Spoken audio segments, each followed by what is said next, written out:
Sebuah rekaman ramai beredar di media sosial Telegram pada Selasa 25 Mei 2023. Dalam rekaman tersebut memperlihatkan detik-detik penyerangan pada posisi angkatan bersenjata Ukraina. Menggunakan drone, pasukan Rusia melakukan perburuan di parit-parit Ukraina di arah Kupyanski. Seperti yang terlihat dalam rekaman, rentetan granat dijatuhkan menyasar penghancuran sejumlah personil militer Ukraina. Menyaksikan musuhnya panik dan kalang kabut, militer Rusia justru semakin mengencangkan serangannya. Tidak diketahui pasti ada berapa jumlah orang yang tewas ataupun yang terluka dalam insiden ini. Hingga video ini beredar, beragam komentar dituliskan warganet.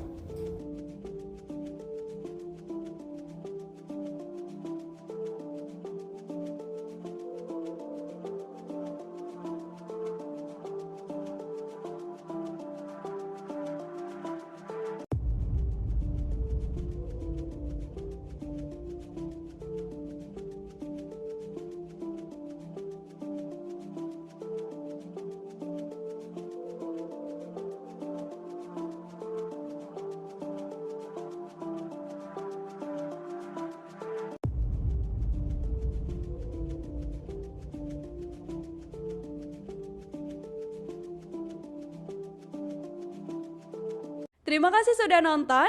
Jangan lupa like, subscribe, dan share ya.